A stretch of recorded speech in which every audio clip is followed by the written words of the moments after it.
I take back every bad thing I've ever said about Dean Wade. I start the show no other way than to say to D Wade, the true D Wade now, I was wrong and I'm sorry. I'm sorry. My bad, man. My bad. I never, on the bingo card of this Cavs season, thought I would have scratched off that Dean Wade single-handedly beat the Boston Celtics on Travis and Jason Kelce bobblehead night alone. The Swifties are going to be selling out of Dean Wade jerseys. Kansas State, if I'm not mistaken, get some throwback jerseys there for Dean Wade. Donovan Mitchell sent a throwback picture out. I never in a million years would have expected that Dean Wade would be the catalyst, outscoring the Celtics single-handedly, coming back from 20 down. The Celtics were at 99.9% to win that game with 9 minutes to go in the fourth quarter. And the Cavs erupt to get maybe their best win of the season. We just said the same thing last week. We'll ask which win was better. A lot to unpack from that Cavs win last night, baby. Yeah! Hell yeah! And I think you gave the Celtics just a little bit to think about there as they walk on home with their tails tucked between their legs. Cavs with a big win last night. We got a lot to talk about with that. We got more Browns. Flacco keeps circling, man. Keeps just coming around. Now he wants to come back. We got Browns. We got Cavs. Morning update, grid, time up, our bracket of the week. We got it all for you right here on Big Play. Welcome to the show, everybody. I am Matt Fontana. He is Ryan Tyler. Good morning. A pep in our step after that game last night. Dude, how? Seriously, how in the hell did they do that? And I think part of it is like, I really think you punched the Celtics in the mouth and they did not know what was going on. It's kind of, we talked about boxing MMA yesterday. You're getting your ass kicked for most of the game and you're just like sitting there and you touch them and you're like, well, wait a minute here. And then you just get after them. It's like the Randy Marsh gif. I didn't hear no bell. Matt, I was sitting in my bed last night, and as I always do, you know, I look at what transpired in the sports, and obviously our job is to correlate everything back to Cleveland. And I'm sitting there, I'm thinking, okay, you know, what's going to be their narrative for tomorrow, especially after that Knicks game, right? Kind of, we just bowed out, it looked like. No toughness. Right. Everybody's calling the Cavs soft and all that. And I thought, oh, man, we're down 20. Mobley's hurt. They go on a 10-0 run immediately. This is going to be just a repeat of the last show we had. When I saw that flip, you know, for the first couple minutes, like, okay, you know what? We're going to come in and we're going to have some energy because we showed a little bit of fight. We came back. And then it happened. Yeah. Dean Wade turned into Ray Allen. And now I'm sitting here saying, that was the best basketball game I've seen in years. That was so much fun because Wade got to that point that we've seen sometimes with Sam Merrill, and I go back to guys like Kyrie Strus, that one game where when it came out of his hands, you felt like it was going in. And especially, I can't tell you how great it is when that's at home. That place was electric. It was so loud. And it's those kind of shots that the crowd, I'll say this, you don't win that game if you're not at home. That's a fact. You talk about home court advantage. You don't win that game if you're not at home last night. So to the Kelceys, to the Cavs faithful that were there last night, they feel that momentum. They feel it shift. And sometimes we've all been on the other side of that too, where you know it's slipping away and there's nothing you can do to stop it. They get a bucket here and there. Okay, fine. They try to calm it down, but it's the fans that got back into that game last night and gave them that momentum. And at that point, you're right. You're just swinging. Just swing. Just go. And let him keep shooting. And it worked. And you came back and got a win. It was ugly, which was fine. That's great. You took the Celtics and drug them on down to you. You took them out to deep water and said, let's go, man. Here we go. That was so much fun. I mean, that was such a win that with everything going bad, we'll talk Mobley because, of course, it's like they're playing, I don't want to say Sudoku, but it's like they're playing a Rubik's Cube of injuries. Like, oh, hey, all right, we had Garland and Mobley. Let's try Mobley and Mitchell now. God, I hope not. Next will be Allen and Garland. Like, they're trying all these different combinations. I don't like it. I don't want it, but that's where we're at. But that game, to see that momentum, because could you have not have packed it in when Mobley went down? I know some fans did. You're like, crap. Well, the second Mobley went down, you had to bring in George Niang, and then they went on a 10-0. They went on a 10-0 run. But then I don't know what happened. Something in their heads flipped the switch because, Matt, they were playing, I don't even know the word, lazy basketball. They looked like they had no objective, running no plays. It was just, I don't even know how to describe it. Something flipped in that Cavs team. They immediately, well, I'll tell you what it was. It was Dean Wade, no kidding. Yeah. But George hit a big three. George had a beautiful pass to Dean Wade for that dunk. Can I tell you another George Niang moment that I loved from last night? Yeah. When he was bodying Porzingis up. Now, somehow he hit made the it. shot. That was unbelievable. That was unbelievable. It hit the front of the rim and went in. No, they were. But that moment, because the refs, I will get to those referees in just a second.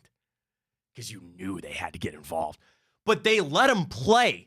I sent a tweet, you're going to let him scrap the whole game and then you call it? We'll get to that in a second. But the fact that Niang giving up, 6 inches at least to Porzingis, yeah. That was actually one of my favorite moments. And you're right, Porzingis hit the shot. And he's sitting there bitching because, my jersey came out. Shut up. And he hit the shot. It shouldn't have gone in because it hit front iron first. But regardless, that was one of my favorite moments because it finally showed me something for this team.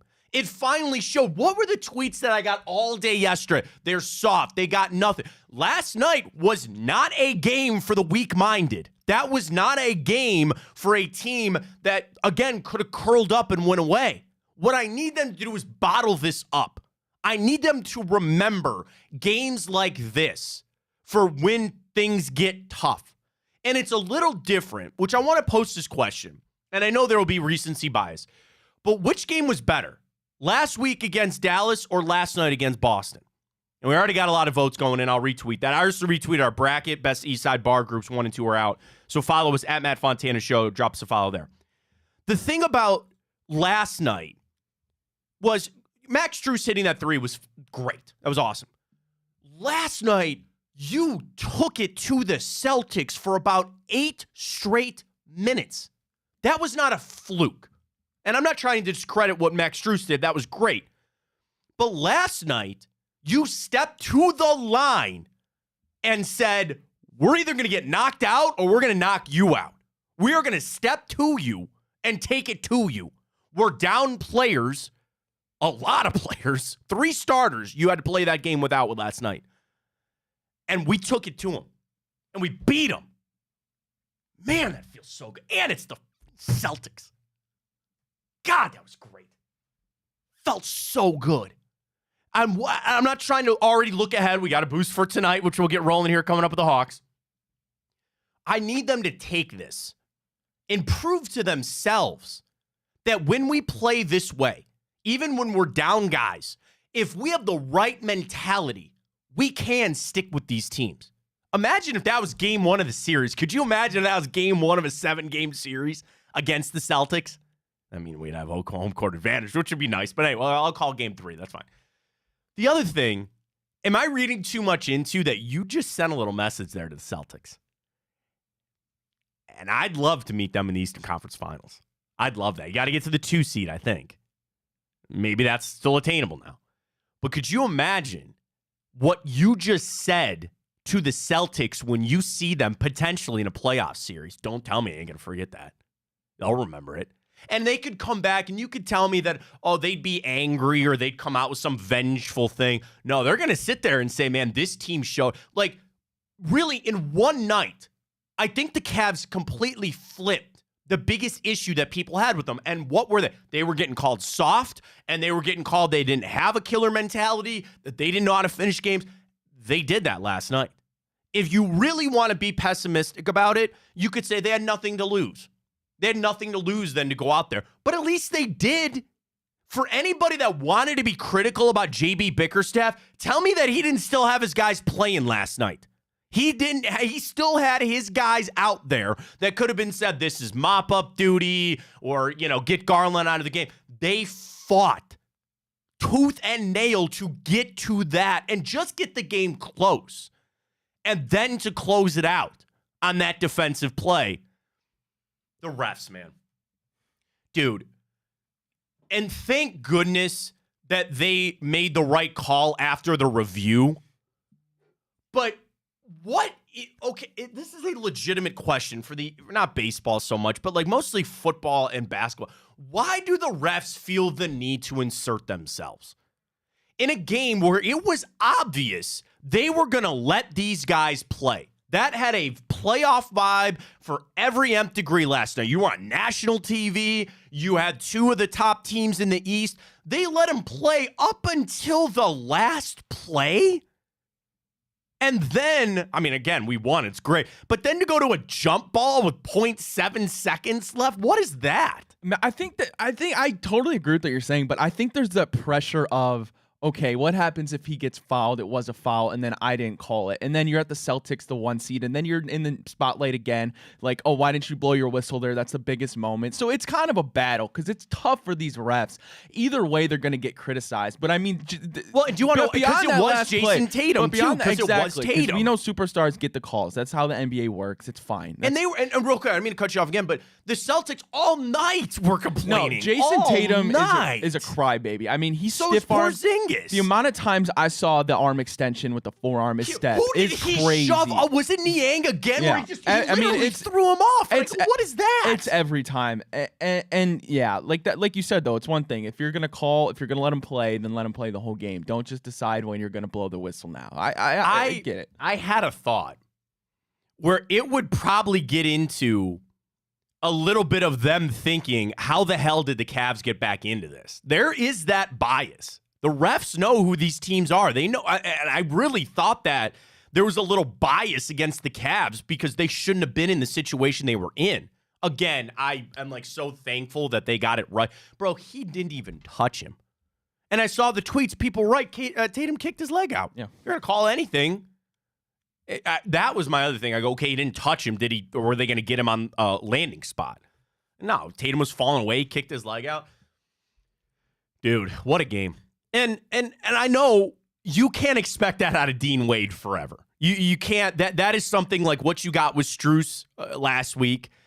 That's your one ticket that you cash in. But it was a damn good ticket to cash in. And even beyond the threes he hit. The one layup Garland kind of boofed off the backboard and then he put up with the dunk.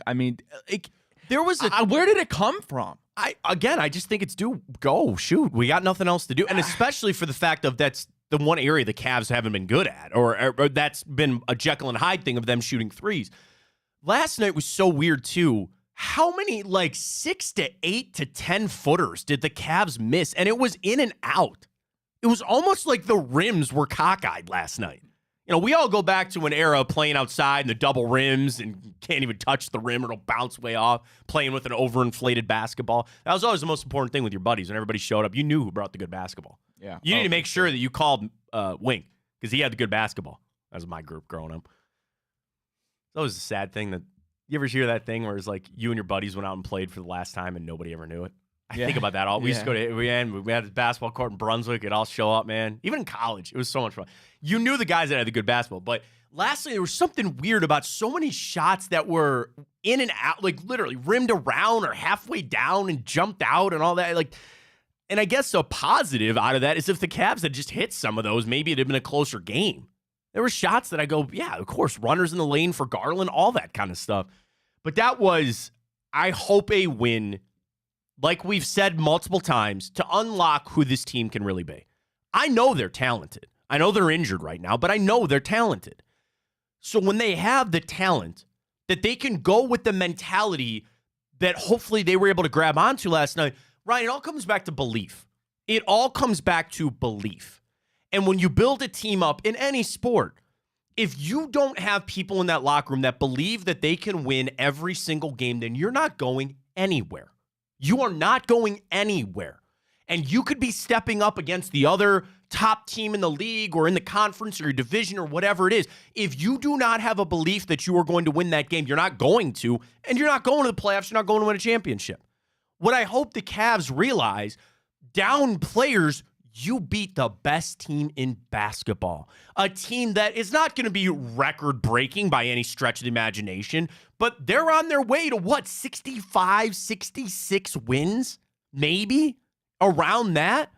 A team that, what did they just do to the Warriors?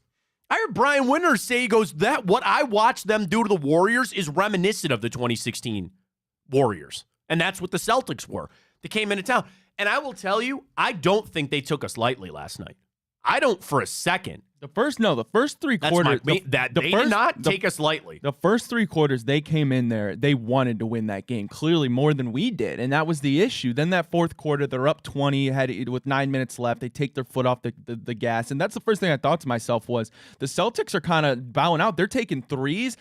As much credit as I give to the Cavs as deserved, the Celtics completely sold that game. Yeah. Like, in no way did they expect that to happen, and probably right to expect that. But in the NBA, especially nowadays, we've seen more comebacks than ever. And I don't know if I'm one, Matt, to really buy into, can a single game really change the destiny of a season? But if that is true, then that was the game that was going to do it for the Cavs. And it's a good time. You needed it now. Mitchell, 3 games. We got an update from JB. Let's talk Evan Mobley. I thought he was just walking back and tripped, and then I saw it was as he was coming down from the dunk. That sucks. That sucks. And, again, Mobley becomes this polarizing lightning rod, already missed all this time, now with the ankle. I am not going to make any declarations on what I feel about him or what he's going to look like. It's just, that's a blow. That's a blow. But again, this is the reality we live in. Jared Allen, go ahead. Then now it's your time to thrive again. Okay. I don't want to say this. I don't want to do it. I'm a little intrigued to see what it's like with Garland, Mitchell, and Jared Allen. I don't like it. I don't want it. But since that is what I've been given, might as well see what you got. Might as well see. And these are all things for Kobe Altman, and today is not the day to discuss this kind of stuff. But that's what you got laid out. And who knows? This could be something that he's back in a week. God, I hope so. But didn't look good. At least I will say this, at least he got up. Yeah, he got up and down. At least he got up. And he went straight to the locker room. Ankles are a finicky thing. It sucks. I mean, it really does. And it goes back to the fact that they didn't give up when he went down. You could have just cashed that in. What do you want us to do? The update on Donovan Mitchell came from J.B. Bickerstaff before the game. So as we know, he got this PRP injection in his knee. And Bickerstaff before the game said, you're obviously concerned, but we're confident these next steps will be the steps that are necessary to get him healthy. It was one of those things where he was trying to play through it, but he was just hampered. And you could see he couldn't explode. He couldn't move in certain directions. And frankly, how limited he was. I'm not a doctor, but from everything I'm hearing, the time, the rest, and the process should get him back to full strength. Good. I'm for that. All for it. You're telling me he's got to miss 3 games? Maybe. I'm assuming more. That's fine. And he's back to 100%. Good. And I'm assuming get that PRP lined up there for a little bit of Evan Mobley. It's a new thing in the new wave. Peptides and, PRPs and all that other kind of stuff. Do you do physio tape? Do you ever do that suction cup stuff? No, I've never done it. Really? You go to the chiropractor? Never. You start doing that. I started going to the chiropractor. Life-changing. Absolutely. I'm also 35 and pretty much foot in the grave at this point. I get on my back. Dude, can I tell you quick? So our daughter, we're working through sleep with our daughter. Anybody with kids, you know what I'm talking about. And there are nights that I'll have to put her down, and I'll sit there with her to try to make sure she gets into that deep sleep. So you got to be really quiet. So I sit on this chair, and I slowly, okay, be quiet. And then I start to kind of move away. My back and my ankles creak when I stand up, and I'm like, oh, God. Little creaky floorboard in there, but it's my ankles and my back when I stand up, trying to keep the kid asleep. I'm falling apart, man. Don't envy that. Oh, don't. The problems you discussed yesterday, you can deal with those. That's all right, go back to that show. All right. They're fixed. Yeah, I'm glad they are. Go back to that show yesterday. Matt Fontana show drops a follow there. All right, better win. Last night against the Celtics, last week against the Dallas Mavericks. Ryan, cast your vote. Which one was better for the Cavs? I mean, it's the Celtics, and I don't think there's really any way around it. From one, the standpoint, the Celtics are the best team in the NBA. Yeah. 2, you came back from a greater deficit. 3, you did it with less players. So, I mean, the last shot with Strus was probably the most exciting shot. It was, yeah. But I mean, for like a moment. But the the win over the Celtics, I think, was a little bit. And I'm not saying that to take anything away from that Dallas game. Sure. You got a little bit lucky in that Dallas game. This Celtics game was pure scrap, pure mentality, pure toughness from the Cavaliers to not bow out of that game, because an 11-point comeback was more realistic. But this was something I've never seen before, really, for this Cavs team without the star of Donovan Mitchell. It's mind-blowing. And I think it does way more wonders for this team's confidence than probably that Mavericks game did. I agree, and that's why I'm also going to go with last night. I'm assuming it'll probably be heavy that way. It wasn't a shot. It wasn't a 2-minute stretch. It was an 8-minute stretch where you believed and you got that win over the number 1 seeded Boston. Again, Celtics are much better than the Mavericks, too. And I got to say, too, to that Celtics game, there was a point where, yeah, you ended up getting the lead, but then Kristaps hit that and one. They got the lead back. Darius turned the ball over. A couple really bad turnovers for Darius Garland. The missed free throw, bad turnovers, and then the foul on Tatum, too, at the end. I mean, so to come back from that, the momentum shifted a little bit back towards the Celtics, but then that didn't let you stop you. You got that momentum back again, and you closed out the game. There's another point of that game last night about Donovan Mitchell not being there and playing. And, I'm not discrediting the win. It was great. It was awesome. But I also look at it and say, I'm stating the obvious, you need him back. Like, make no misnomers about what this team is or isn't.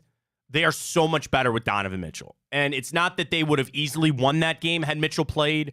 It's not that they would have won by 15 if he had played. But it's clear there's this thing about the Cavs offense. And you mentioned earlier, Ryan, they just don't seem to get into their play or their set, or they seem just so disoriented sometimes. And there's possessions, the one where Darius Garland was like forced into the corner with like 4 seconds to go on the shot clock. And it was due to a sloppy operation. It was who's going here, guys, spacing was just so important. And then he's stuck in the corner and he just jacks up a three. I don't think he even hit the rim. And that was a 24-second violation, if I'm not mistaken. And you're like, what? And it just flows so much better with Mitchell. So in a game where you slayed the giant, you slayed the dragon, but imagine if you were able to have Donovan Mitchell. And that's the other exciting thing, which I think gives this team another boost. We've been talking about this a lot with these injuries. You gave time to Dean Wade and Sam Merrill and some of these other guys to step up.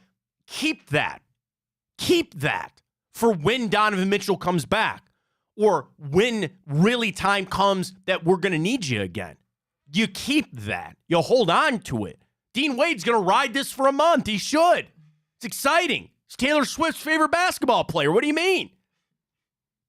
I did send a tweet, and I got clarification that they asked Jason Kelce to be in the pierogi eating contest against Joey Chestnut, and he declined. Because I sat there, so last night the halftime was Joey Chestnut, who I have interviewed before, by the way. Interesting guy. And he was there to do a pierogi eating contest. And I tweeted it, and I was like, why is Jason Kelce not out there? I found out later that they did ask him, but he said no. He's retired. He's beefing down now. He doesn't need to beef up Oh, they anymore. chugged that beer quick? Yeah, look at all the Our guys linemen. from Garage Beer had a good point. That was a bad pour. I don't know who poured that beer for them. A lot of fun. Moondog was wild. I was like, dude, you're going to spill it all over the court. I know. We'd have that nightmare. Jason Kelce, he's going to be Joe Thomas. Watch. He's going to get ripped. He's going to be more ripped than Travis. I mean, Travis isn't even that, like... He's not, like, that muscular. But no, that's what happened. I don't know, man. I think Jason Kelce likes his beer. I think he likes his beer. Oh, of course. Hanging out. I'm sure Joe Thomas does, Get those guys season tickets. Can we get those guys back for a couple of games? Yeah. The bobblehead. What did they do to Travis's hair? I saw that. It was bad. I know the joke was that he popularized the fade or nobody knew about it, which is crazy. Those were a hot item. I want to do something real quick. When's the last time you've gone on eBay? Is eBay still a thing? Years. It's been a while. All right, you know what I'm searching for? Bobblehead? I want to see if they're already up here. Holy God! $180. Make your ticket back. Somebody already has one posted for $300 plus $2 shipping. Who the hell would buy that? I mean, the only reason I brought it up, I knew a lot of people that were asking around. How about this one?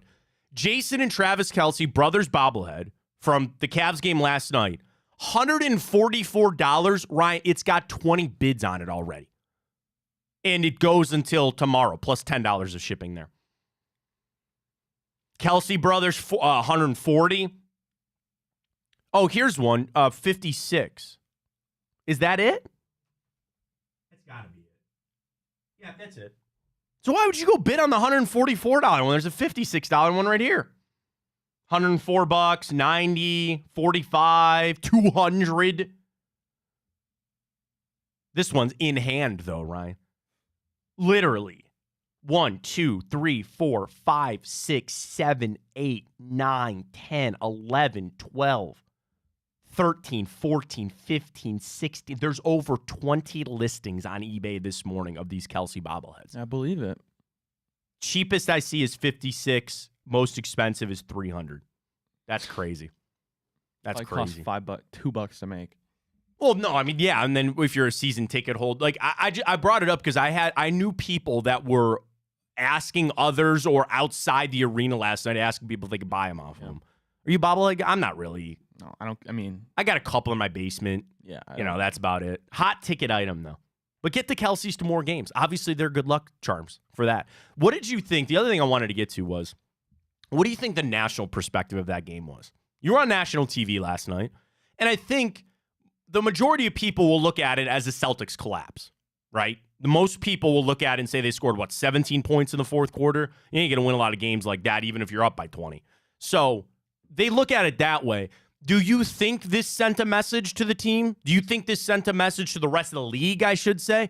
I would love to buy into that you just gave just poked the bear, I guess you don't want to do. But, I think you sent something there to Boston. The national perception in terms of the media is way different than what the players view, because the players know way more than the average fan and even the media members do about what it takes for a comeback like that. Sure, yeah, the Celtics did collapse. As I just said, I don't know what they were doing. They were up 20. They just started throwing threes up, it seemed like. They were kind of bowing out. I thought they were ready to take out Tatum, ready to take out Porzingis and throw in the reserves.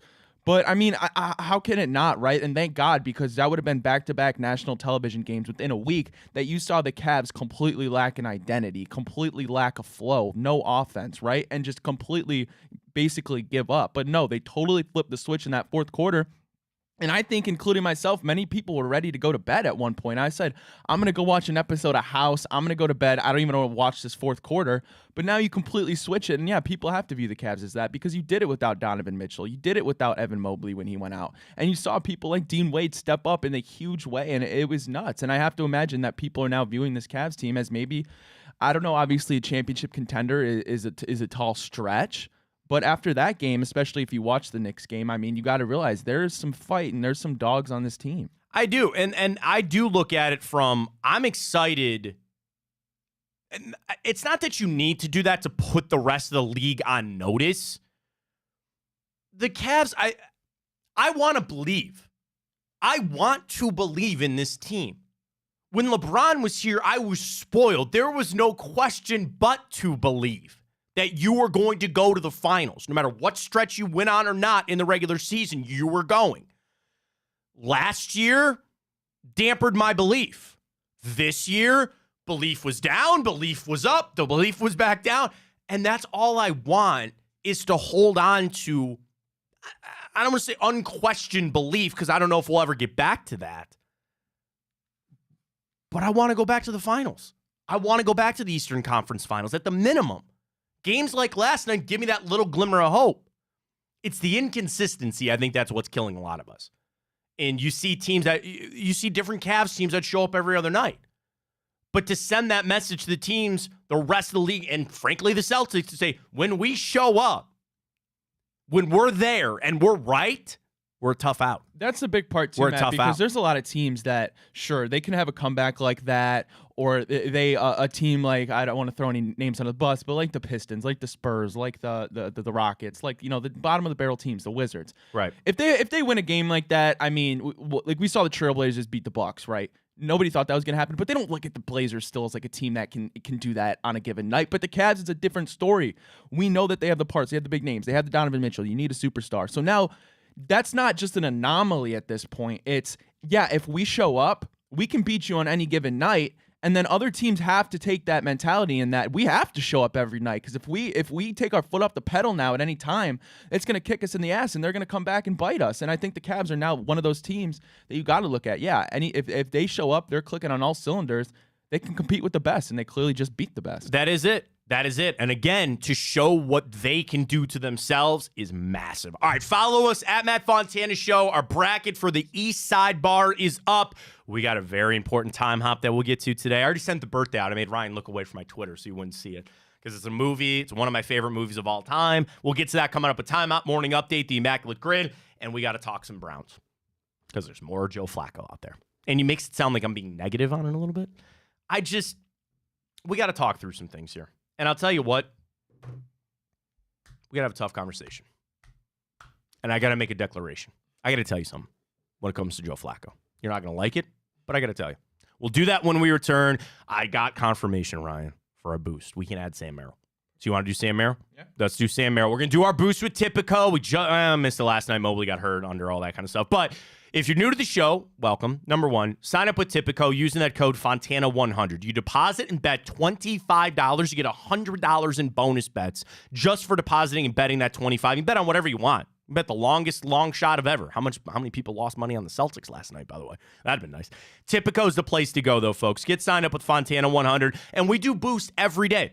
And the thing is, we got this tweet a little while ago. Oh, parlays created by the sportsbook. They just want you to lose. Folks, Ryan and I create the parlays.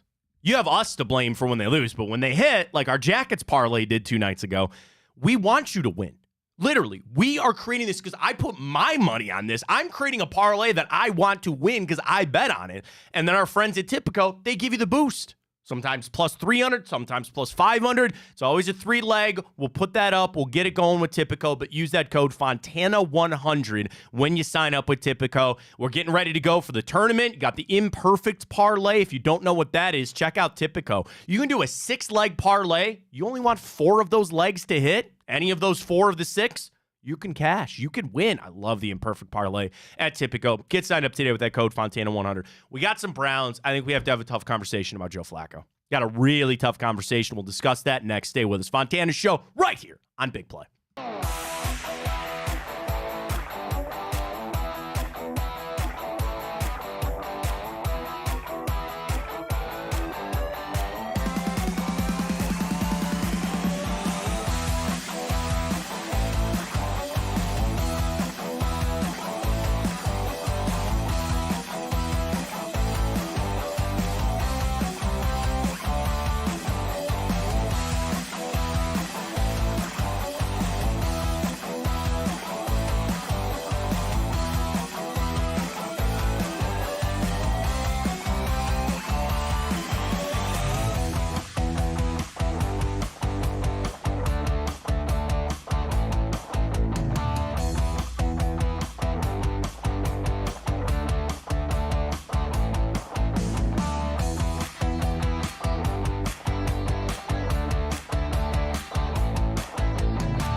All right, back here on the Fontana Show, Big Play. Drop us a follow at Matt Fontana Show. We're up on Twitter, Instagram, Twitch, Facebook, all across the land right there. Let's dive into some Browns. Great morning again with the Cavs.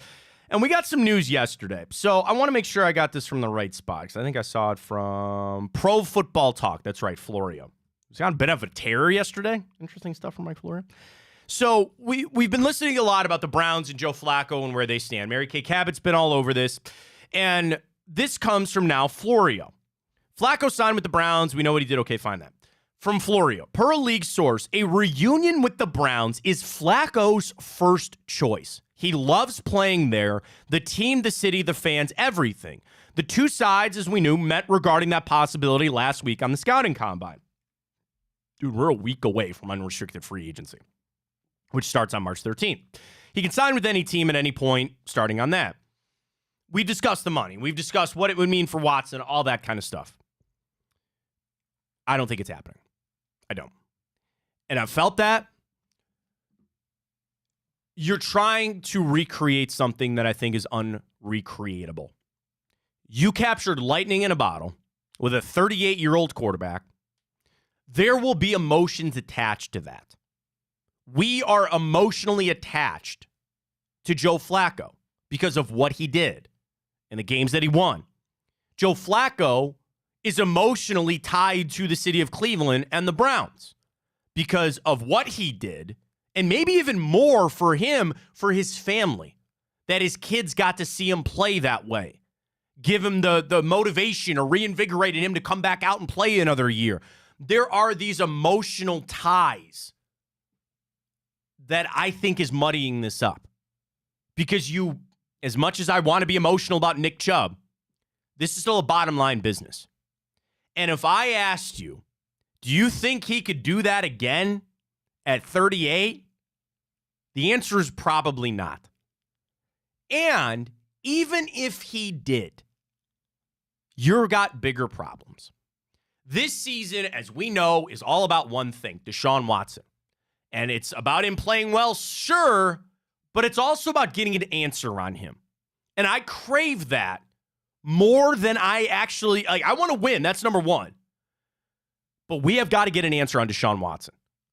So he will play come hell or high water. And that train could be on fire with the brakes screeching and the wheels falling off. He's going to keep playing. The only thing that will take him off the field again should be injury. You need to leave him out there to play this out, hopefully for all 17 games, so you can finally get an answer. I don't see a place for Joe Flacco then to play. If that's what he wanted to do, which was the report, maybe he's had a change of heart, and maybe he just wants to come back to Cleveland. Okay, fine. But you cannot let that impact your thoughts on Deshaun Watson playing or not. Deshaun Watson, if he's healthy, needs to play every snap of every single game because I need an answer on this. I need an answer on who he is or who he isn't. So, we know if he gets hurt, we got to have a capable backup. We're screwed anyway. You can't look at what we did last year and say that that is actually a trend. When your starting quarterback goes down, your team goes down. Doesn't mean that I'm not happy about what they did or the excitement that they did. Well, go find another guy off the street like you did with Flacco. Do it again with somebody else. And the other thing, let's say Flacco comes back and he actually has to play. And he's, shows that he can do it again. That's not your permanent solution. It's a stopgap. And it'll keep it afloat for now. I mean, it's almost like I want to say I'd rather Dorian Thompson-Robinson play because there's at least a chance of a future there. Joe Flacco only has a couple more years left to play. And if he is playing and does play well, then again, the giant bigger problem is it's not Deshaun Watson. You got to get out of that contract. You got to move on from him. And I'm still in the search for a future franchise quarterback. I'm sorry, it's not Joe Flacco. It's not. When I ball all of that up, it doesn't make sense. It just does not make sense. People got wrapped up in the backup quarterback because of what happened last year. How about we get wrapped up in the starting quarterback? How about we get wrapped up in answering the biggest question facing this franchise right now? And that's whether or not Deshaun Watson's going to be good. You could say, we'll put this safeguard in place by bringing back Joe Flacco. It gnaws at me, Ryan. I don't think that's going to happen again. No, what you had was you can't ever recreate. Like, I would try to make some relationship, tie here about the first person you ever were with, and you want to go back to that, and there's always it's over. It's over. It's done. It's time to move on. What happened with Flacco was great. We're moving on. If he was 28, I think we'd be having a different conversation today, would we not? That part of the Cleveland Browns' life is over. It's over. We thank him for it, but it is time to move on. That's not a shot at Joe Flacco. If he walked in here right now, I'd shake his hand and crack a garage beer with him. Sit down and say, this one's for you, man. You deserve this after everything. It's time to move on. Problem is, Deshaun Watson already came into Cleveland as one of the most polarizing figures that I've seen in Cleveland sports in a long time. And he's done nothing since he signed here to live up to sway fans away from having a different opinion on him, okay? Right. So you already barred pretty low for that. Joe Flacco comes in and he revigorates this whole entire offense, basically. He seems to be the perfect quarterback for a Kevin Stefanski offense, and then you have him lead you to the playoffs, except the problem is, like you said, he's 39 now. Realistically, he's 1-2 years left, and we don't even know what he really wants to do, right? Because if he stays here, the whole reason he got back into the game is because he knew if he won the job in Cleveland after he came off that plane, that he was going to be the starter. So what happened was he came, he let his kids watch him play football, and I think even he blew his expectations out of the water. He was setting personal records with the team for a guy who was in the league for a decade with our AFC North rival. And then you come in, and now you have Deshaun Watson, who has given us 3 years of very subpar quarterback play, to say the best. It comes back to what I kind of brought up yesterday. It's that the fans are in love with Joe Flacco. What they're really in love with is the idea of Joe Flacco, and the idea is a franchise quarterback. He showed you what it looks like to have a true bona fide franchise quarterback. The problem is he's not that. So that's what you fell in love with. That's what we want. You put anybody else in that. It could have been Jacoby Brissett. It could have been anybody else that did that. And people try to get into the X's and O's of what this offense is trying to be or what they're not trying to be and all that kind of stuff. I just want to win. I don't. But then, what do you buy into? How much? But then now I'm thinking like, okay, how much of unlocking like David Njoku, right? Who was having another like just subpar average David Njoku season. Joe Flacco comes in. He puts up the best stats for a tight end in the entire league down the stretch. So how much do you credit Joe Flacco? Like, can Deshaun Watson do that? I hope so. How much is there a factor of Deshaun Watson is truly hindering this team? You will only ever go as far as your quarterback takes you. And defense is important, and running backs are great, and wide receivers, but look at how the playoffs play out. You go as your quarterback goes. And your coaching, there could be stupid mistakes. Dan Campbell. That hurt things. But if you don't have the guy, the whole NFL is set up that way. You don't have a guy, there's no point. You might as well rebuild. And if you think you have the guy, you put everything around him, and when he proves he's not the guy, you jettison off, you find somebody else. Well, how much do you think, the fans obviously fell in love with Joe Flacco, but you got to imagine David Njoku had to fall head over heels for Joe Flacco. Amari Cooper put up a personal record with Joe Flacco. And I get that it's not sustainable. It's probably not going to happen again. Right. But then how much do you think if you bring Joe Flacco back, we already know how the fans are going to feel, because the second Deshaun Watson trots out there, throws a pick, it's going to be chance, boos, and for Flacco. But how much do you look at the players saying, oh my gosh, imagine say the same thing to the players that with the fans, Ryan. It's over. I understand it's over. Probably won't happen again. I understand that, but I can't imagine that David Njoku and like Amari Cooper, who put up these gaudy numbers, career numbers, I might add, with Joe Flacco, saying, well, gosh damn it, why can't we just have that? And now we have to sit here for another year of maybe a failing quarterback that's not going to work out. They're probably thinking, well, hey, if this isn't going to work out, then screw it. Let me boost my stats up while I'm in the prime of my career. Not so much Amari Cooper, but a guy like David Njoku. I got to imagine that's so frustrating. But I'm saying all this to bring back, kind of agreeing with you, you can't bring him back. You can't. Because I don't think you can. Because you're never going to start him unless a Deshaun Watson injury happened again. Right. So you can't just sit there and have him in the shadows. You can't just sit there and have him in the shadows. I just don't think he's going to do it. No, again. I agree. I don't think he's going to do it either. The Browns got to realize too, like that was a roll of the dice that just happened to come up your way. It's not. That is my biggest thing on Joe Flacco. I just don't believe that is sustainable for years. And maybe I'm putting too much on it. Maybe it just needs to be a win now and a stopgap. I don't want to turn into one of these teams like the Saints that just keep turning over quarterbacks and turning over guys and searching for the next one. That's not the way. The way is the top teams. You draft a guy and he's it. Now, if you want to look at Deshaun Watson and say you pseudo-drafted because he was younger and all that you gave up, that's fine. You are okay. Let's do this. Let's do this. This is going to be really hard, but we're going to try it. I want you to strip away the draft picks, Deshaun Watson's prior career, and the money. And I want you to envision that Deshaun Watson was your first-round drafted quarterback in the year of 2022. So 2022 was his rookie year, and 2023 was his second year. And we are to this point. Do not think about the money. Don't think about the draft picks. And don't think about what he did in Houston.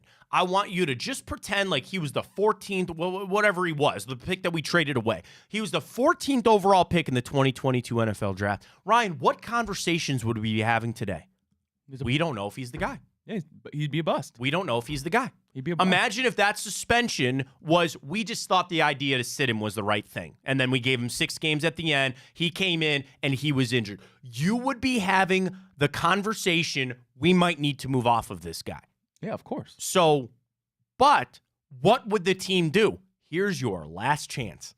Here is your last chance to prove to us. Now, he could go, I don't know why Tua came to mind, right? There was a time that people were ripping Tua and thought he sucked. They still do. I know. But went out, what, in his third year, right? This was not his third year the past year? This will be his 5th year. Okay, so, well, wasn't good, went out and did stuff and proved, and what's going to happen? He's going to get signed to a long-term deal, and you're right, there's always the naysayers there. It's the same thing. It's the same thing. You got to have this, like, if you stripped away everything else and pretended like Deshaun Watson was just a first-round draft pick, it would all be on this season. But let me ask you this. Would Joe Flacco even be entertained? No. Because you would say, this guy's still our starter. He is supposed to be the future franchise guy. Go for it. He's going to play.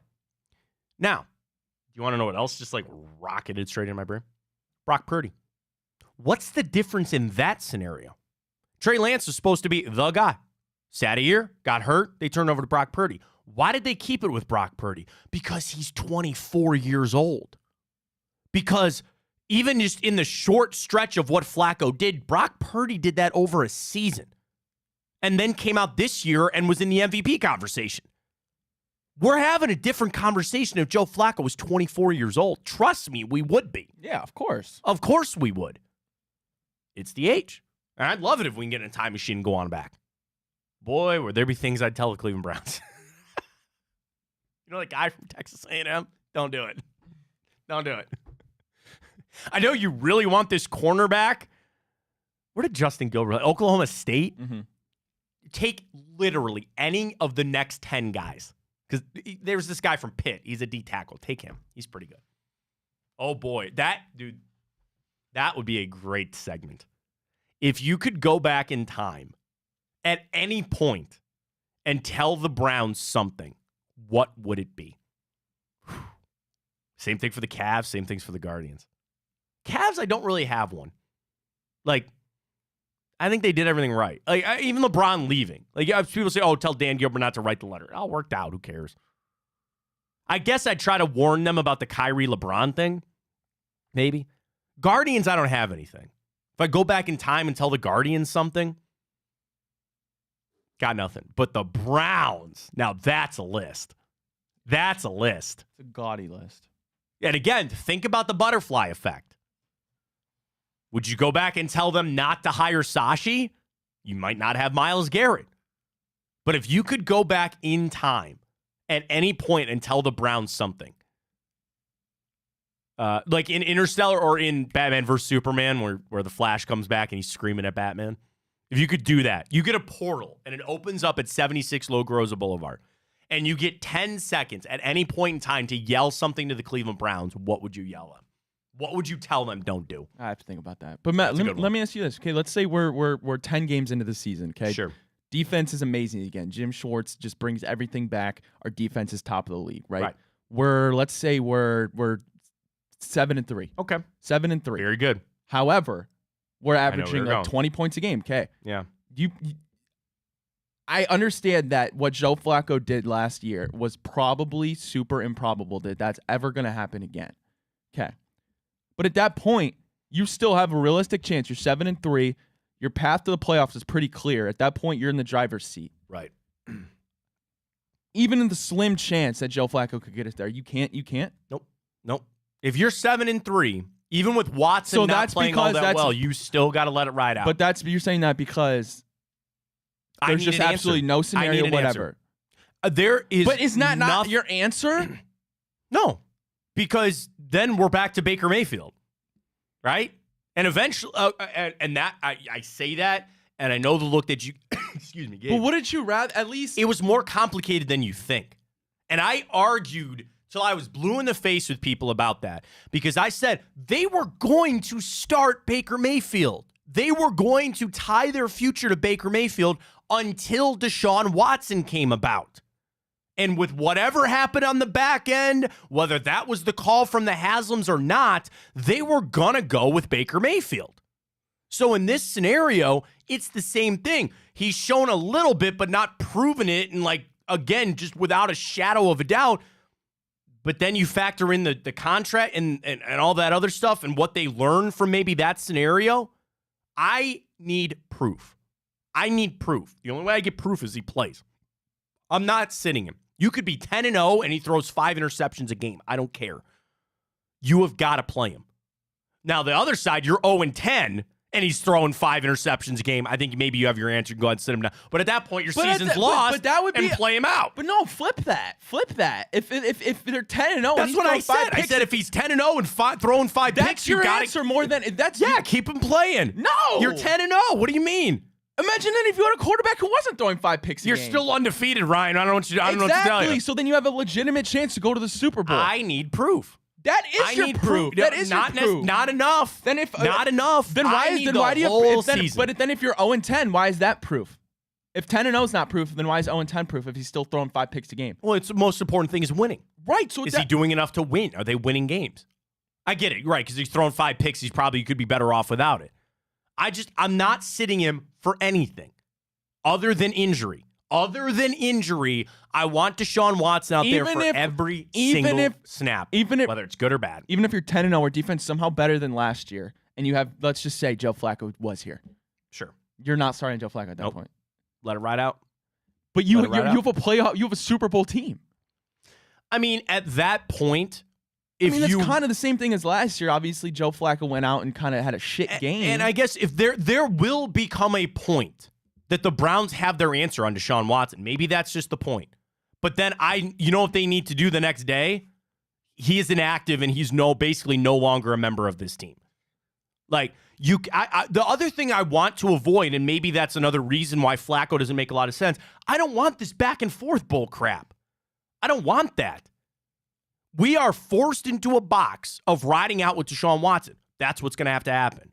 So I know, listen, this is gonna sound really mean, and I truly do not mean this in any stretch of the imagination with what I'm about to say.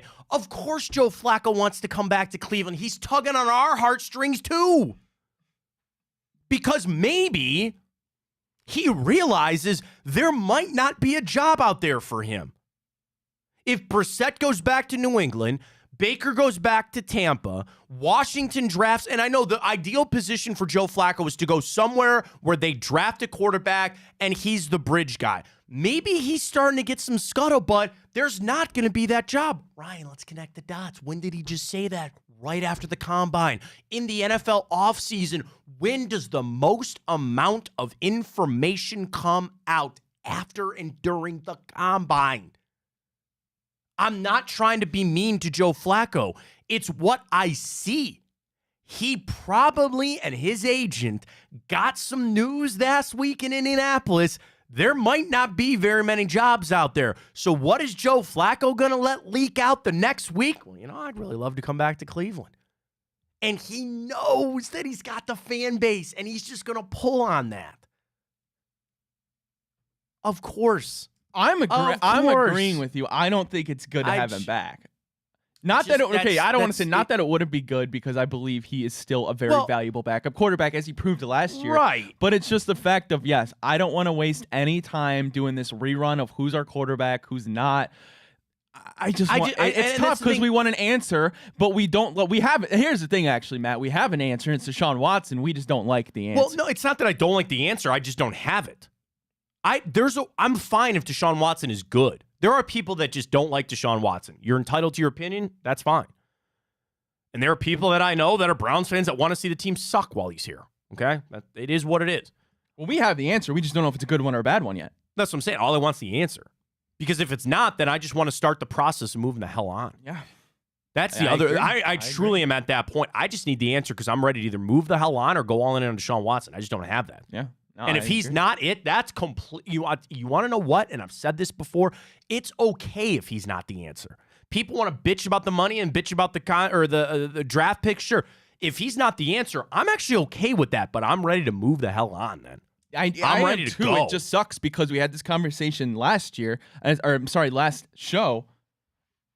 We talked about how trading for potential franchise quarterbacks has not worked out in the league for the last decade, outside of maybe the Matt Stafford one where they went and won the Super Bowl. So then you say, okay, we got to draft another guy. Okay, there's no way he's going to come in as a rookie like a CJ Stroud to do anything. So it's going to be another 2-3 years.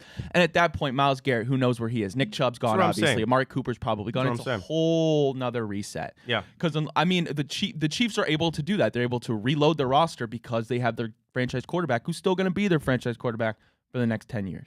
All right, let's catch our break. We got the morning update, the Immaculate Grid landing spots for Calvin Ridley. Yesterday was the franchise tag deadline, so a lot of things sneaking through on that. We know Barkley get to walk away. And what were the Jags? No, they did not tag Calvin Ridley. And he's out there. He's going to be available. Pittman got tagged. He's done. We know Mike Evans re-signed. I'd like to believe there's a Calvin Ridley world. But he's asking for wide receiver 1 type of money. I got from NFL.com this morning the 5 landing spots for Calvin Ridley. I'll tell you who those are. We'll see if that's an option. Immaculate Grid coming up. We're going to do our boost in this break. We got to do that. We got to send that over to the guys. So we'll get that up on Tipico. Get lined up with that Fontana code, or code Fontana 100. Our newest show, my newest follow, Big Play Cincy Show. That is our brand new show with the Bengalorian, Drew Garrison. Folks, Big Play, we're branching out. So now obviously in Cleveland, I was doing the math yesterday, bro. We have like 11 shows just in Cleveland. Then we got the Columbus show. We got 2 Cincinnati shows now. We're all over the place for you with Big Play. Last night, we had Josh and Maria Cribbs. I saw Boobies World last night as well. And, of course, Enter the Jungle. Do we know when the Big Play Cincy show is going to go? I think the first episode's tomorrow. So okay, I don't know if it's going to be I've seen some clips. Thursdays. I think there's just like a little primer for what they're going to do. But our newest show is up at Big Play, our Big Play Sin show, Big Play CIN show. Bengalorian Drew Garrison. That is our brand new show talking Bengals. But of course, you're a Browns fan. Hanford Dixon, Josh and Maria Cribbs, Boobies World. Talks hoops or Browns from some time to time. I was going to say Blake and Greg Williams would be the show to do to talk a lot of Browns. And then tonight, Bruce Drennan with bonus time. So we got it all for you right here on Big Play. Let's catch our break. We'll get our boost up. Morning update comes your way next.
So I tweeted out this morning. Welcome back. Matt Fontana show right here on Big Play. Follow me on Twitter at MattFontana3 because Daniel Jeremiah, NFL Draft Insider, he goes, not tagging Christian Wilkins caught me off guard. Could you imagine pairing him with either Max Crosby or Myles Garrett? And I tweeted, yes, I would like to imagine. Our boys on the Big Play Cincy show tweet back, Matt, we beg of you to not pair him with Myles Garrett. Please refrain from putting us through that hell. My response, you guys have Hendrickson and who's the guy from Ohio State? Sam Hubbard.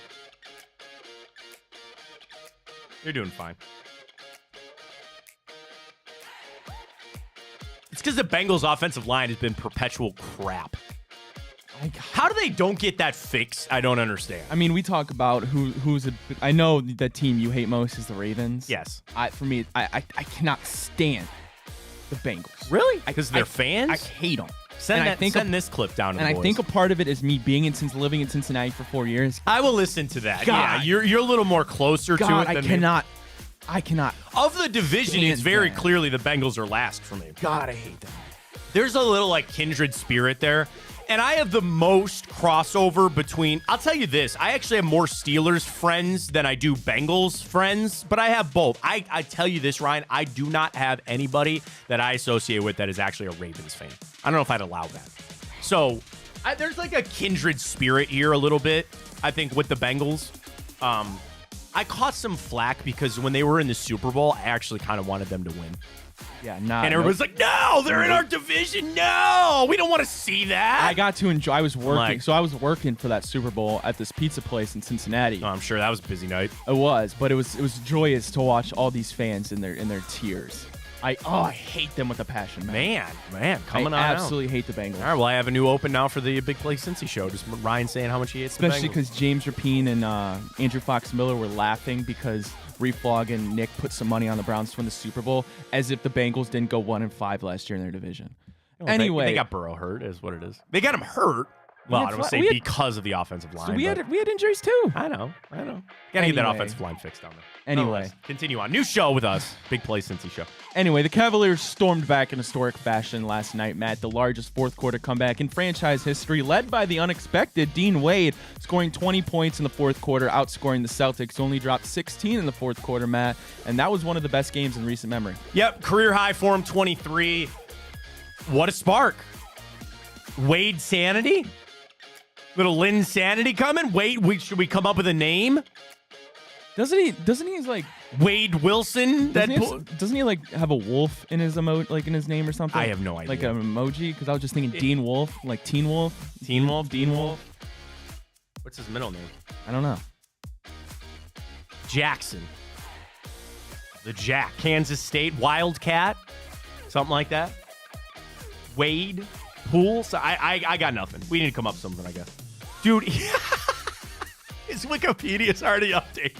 That on March 5th, he scored a career-high 23 points, with 20 of them coming in the fourth quarter, and a 22-point comeback over the Celtics, the largest fourth-quarter comeback in Cavs franchise history. His Wikipedia is already updated. Who does that? I know it's open to the public, so I'm just wondering, who. So they have a bunch of moderators that check because, oh, God, I don't want to. All right, a movie that we will get to in Time Hop. Do you know the movie already? Have you seen it? Okay, good. My buddy went to the Wikipedia of this movie to try to insert himself into it. It was up for about 2 minutes, and then they took it down. So I think once it gets edited, then somebody at Wikipedia is told, and then they come back and they change it, or if it's true or not. Because you'll get on there and it'll say citation needed, or when, or things like that. That's a dream job for me, to be honest with you. I love what I do. If I could do this show in the morning and then get paid a lot of money in the afternoon just to be a Wikipedia moderator. I spend a lot lot on Wikipedia. So I actually donate. You know how they donate? They ask for a donation every year. Do you really? Yeah, I give them $5. They go, I used it. No joke. I think I use Wikipedia every day.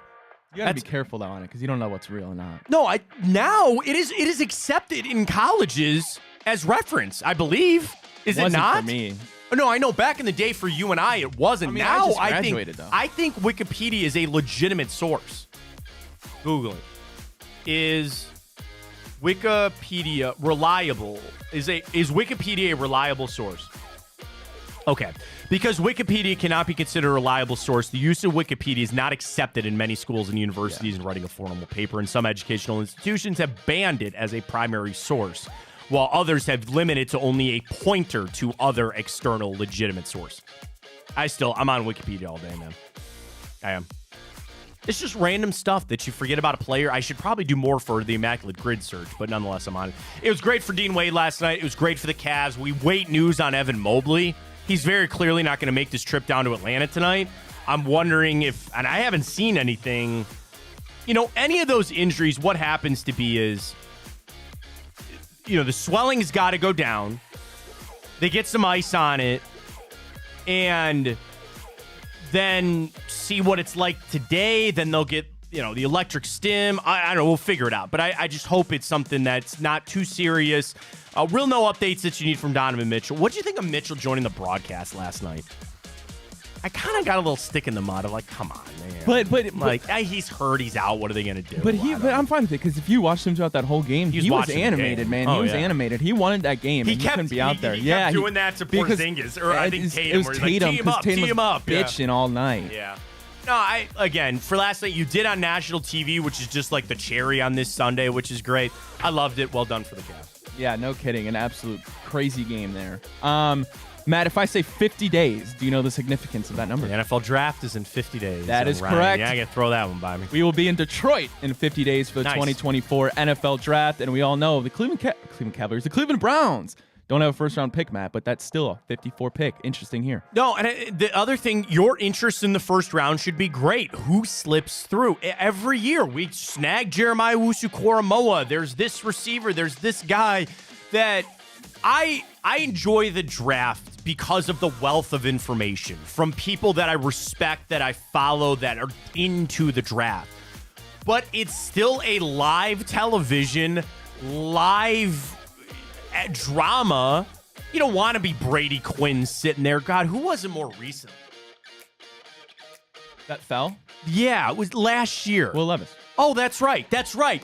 Exactly. That's exactly who it was because they invited him and he went and then they just have to wait around. That sucks. I don't wish them on that, but it's still live drama. So what you want is some unknowns. You want a guy to fall.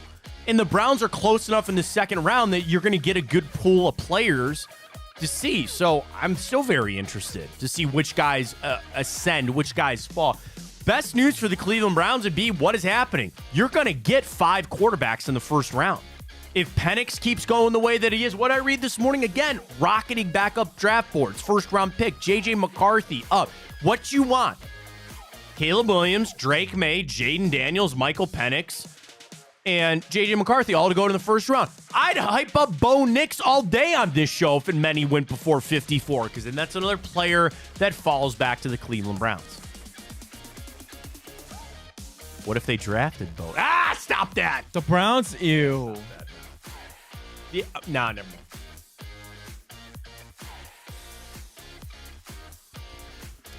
If Michael Penix was there at 54, do you take him or trade the pick?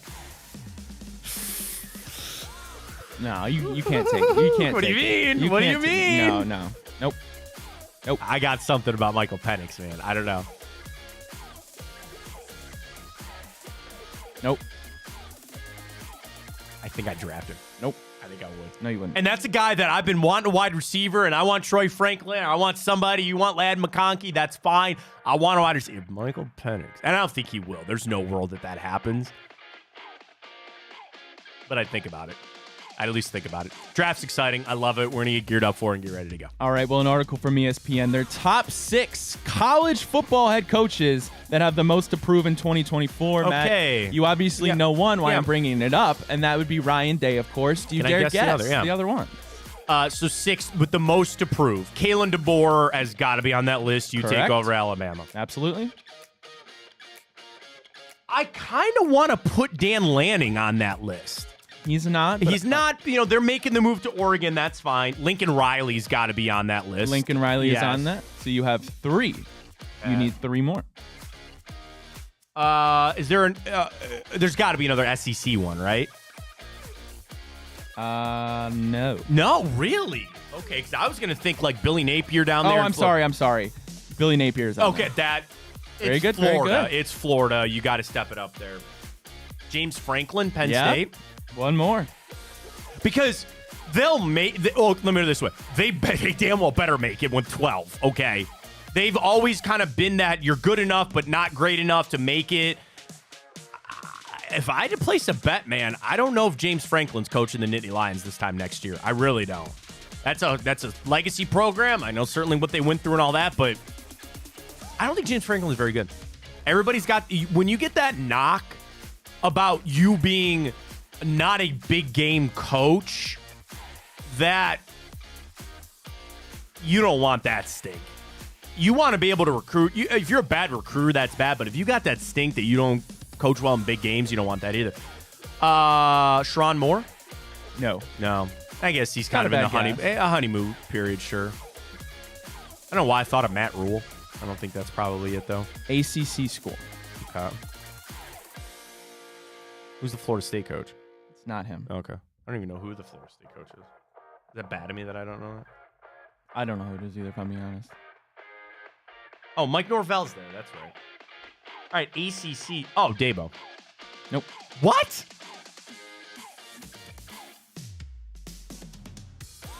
Who else would it be in the ACC then?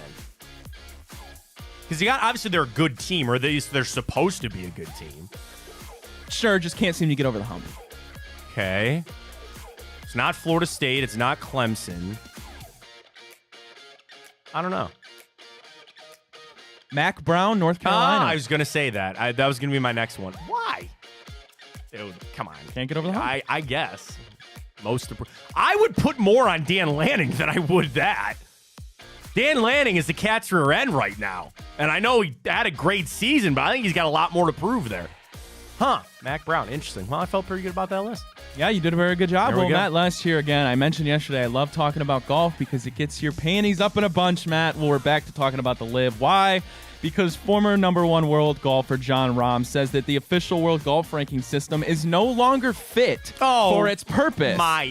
Of course. Making its comments, as yesterday I mentioned, that LIV formally withdrew its application to have players receive world ranking points. You are in the cult, so you got to listen to the cult's words. I knew that was going to get you up. You know, like, you're in it. I get it. Why would you speak ill of the place that just gave you hundreds of millions of dollars? This is the company line. They're no longer fit, Matt. And then, I don't know if you saw this too, Mike Weir. So you know about the Ryder Cup and the President's Cup? Mm-hmm. President's Cup is international. That is meant to be Cam Smith and Joaquin Neiman and... any players from Asia or Japan. Thank God. I hope they don't take Hideki Matsuyama. Please don't. I want him to stay on the PGA Tour. But there's some big name guys outside of Europe. And Mike Weir, who's the captain of the next President Cup, Canadian-owned, Masters champion, he said LIV guys can shove off. What would they say in Canadian? Shove off, Go jump in a frozen pond, Whatever.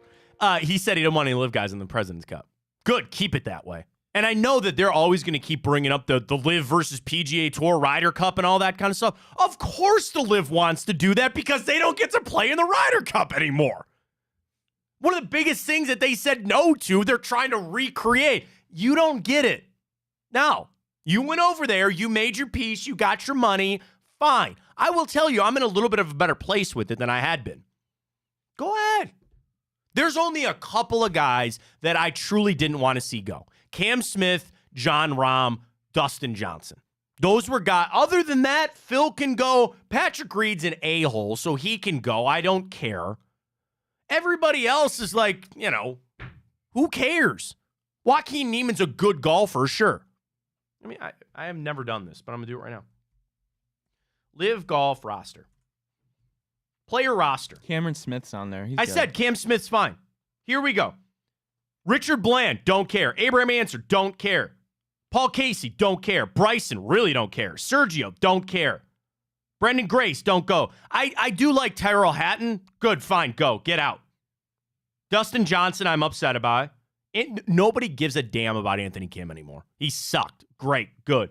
Okay, Brooks. I'll give you Brooks. I wish Brooks was back over there. Joaquin, Kevin Na, nope. Louis Oosthuizen, don't care. Pat Perez, don't care. Thomas Peters, don't care. Rahm, I care about. Reed can go blank himself. Charles Schwartzel, nope. Cam Smith is there, that's fine. Bubba, don't care. Lee Westwood, don't care. What did I say? 4? That's it. Brooks, Dustin Johnson, Cam Smith, and John Rahm. That's it. I don't care. Other than that, it is what it is. So go on there. All right, Ryan, you got it pulled up. Today might be the turn of the day for the Immaculate Grid. We got the Browns. So here we go. And thankfully, I actually am happy the Browns are at the top. Yeah. Because the last time they were on the side, so then we had the statistical one. And I'm glad we can. I got all those lined up. We're good to go. Yeah, the 3 Browns. For the Browns are going to be easy. So here's how it goes. I dare say, Ryan, we need to hit this today. And if we don't, we're going to be in a lot of trouble. So let's start it out right now with the Immaculate Grid. Timer has started. We get 8 minutes to finish it on out. Everybody's got it side to side. Yeah, go. Josh Gordon. I'll do Shelby Harris. That's fine too. Either one. Carlos Hyde. Carlos Hyde.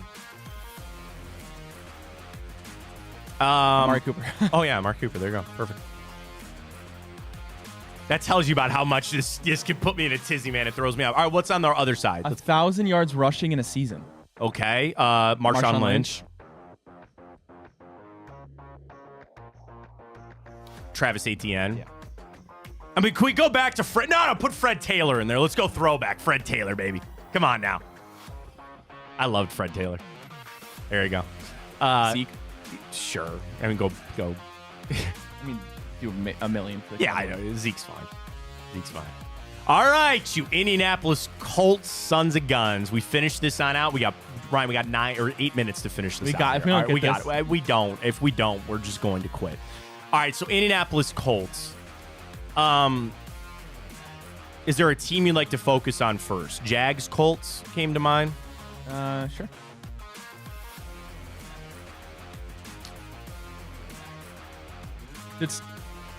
Am I tripping at Stephon Gilmore? Where's he at right now? Isn't he on the Cowboys?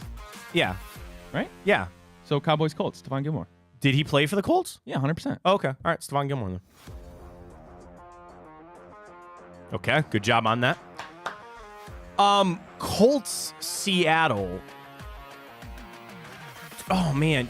No, I don't think he went to Seattle. Remember LaRon Landry, the safety? You ever see a picture of him? He looked like a bodybuilder and then shockingly got popped for steroids. I think he went to the Colts in Washington, but I don't think he ever actually played for Seattle. Quarterbacks. Don't forget Jacoby played there, but I don't think he played ever in Jacksonville or Seattle. So. Not Geno Smith. Oh, Colts, Jags. Gardner Minshew.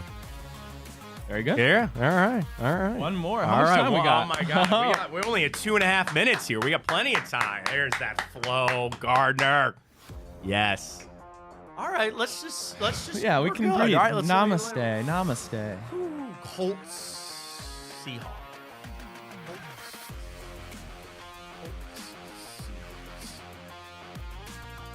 Okay. I don't know. There's not a kicker that comes to mind. That right off the Pat McAfee, Adam Vinatieri, no. Quarterback, I think, would make a little sense at some point here, but there's not one that comes straight off the top of the head here. I feel very strongly there has to be a running back. But wait a minute. No, Edgerrin James went to Arizona. He didn't go. Dude, wait a minute. Did Edgerrin James go play for Seattle? I'm getting him confused with Marshawn Lynch is the problem here. But I don't know why I feel very strong that Edgerrin James at some point made his way to Seattle. I know he went to Arizona. Keep that name in the back of our mind. All right, keep that in the back of your mind because if we don't get this, it's gonna be bad. Trying to think even current players, right? Like that's probably the angle that we have to go.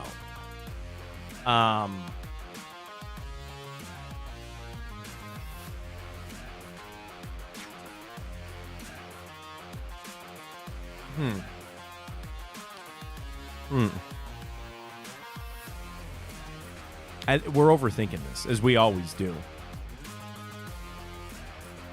Start naming off Colts running backs then, like you said. Well, the problem is I'm so zoomed in on guys that are there. Zach Moss and Jonathan Taylor. Joseph Adai. Joseph Adai, I don't think ever did.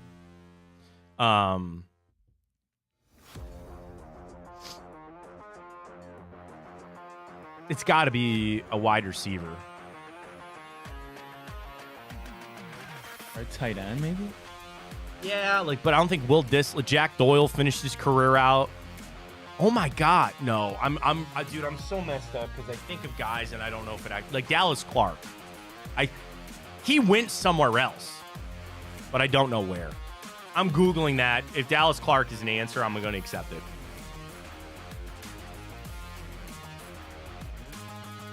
Played for the Colts. Oh, the Tampa Bay Buccaneers. That's what I was thinking of. So Dallas Clark does not count. Does not count. We don't get this, Matt. I know. Now we've kind of squeezed ourselves a little bit on this. There's not a layup quarterback. I think that's our biggest problem on this. Like Matt Flynn doesn't count for that. Does he? No, I don't think so.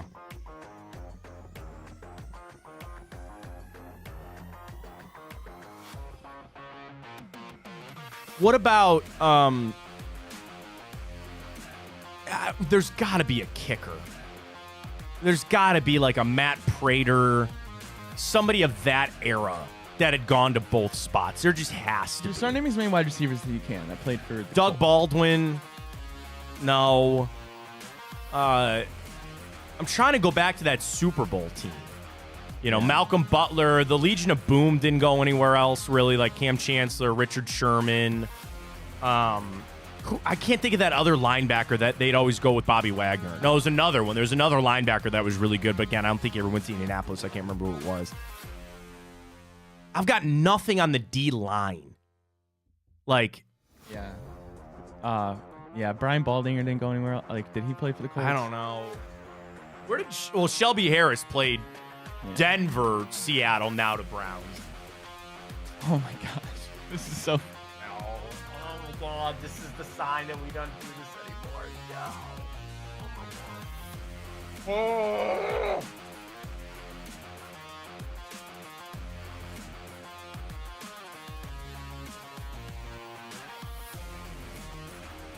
I would do a home run of Matt Flynn. How much time do we have? We're at maybe a home run of Edgerrin James. We're at 7 minutes on the dot right now, so we have 2 minutes to figure this out. I do not know why I feel like Edgerrin James. I mean, we can try that if we get down to it. Oh my God. Did Brandon Stokely play there? No idea. Oh my God. I know he left there. I know he went to Denver. For some reason, Brandon Stokely comes to mind too. Got a minute and a half here. Gotta be a quarterback. That's what I'm saying. I can't think of Luck, Scott Tolzien. He played there, but then he went up to Green Bay. Who was before Peyton? Jim Harbaugh. I don't think Harbaugh ever played for Seattle. Peyton Manning? Jim Harbaugh, pretty much. Before Peyton. Peyton had a litany of backups. Went right to Luck. Who started in that gap year between Luck and Peyton Manning? Jacoby Brissett. Oh, the gap year to suck. I don't know who that was. I was talking about the gap year where Luck got hurt. That was Jacoby Brissett. I think the year they sucked, that might have been Scott Tolzien. I don't remember. Good Lord. I'm back to Edgerrin James, Brandon Stokely. I actually feel a little more confident about Brandon Stokely. Should we try it? No. I mean, Marvin Harrison didn't play in No. Seattle. All right, we got 30 seconds. I guess we got to go Brandon Stokely.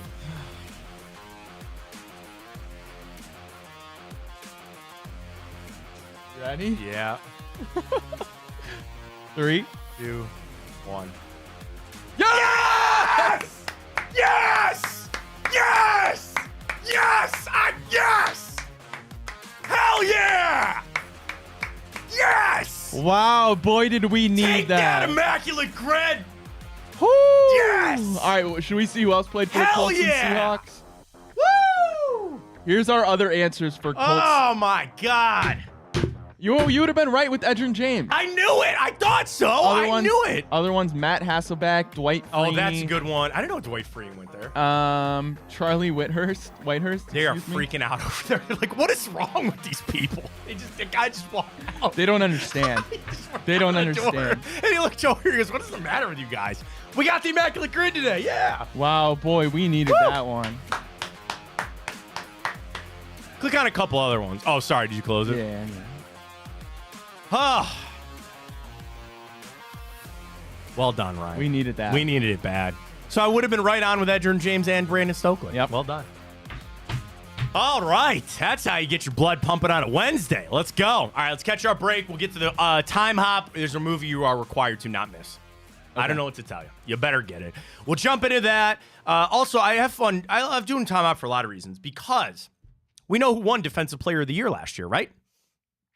I've got the odds from 1 year ago today. So what money you could have made on Myles Garrett going into the season. I got a couple other things. Basketball, football. Oh.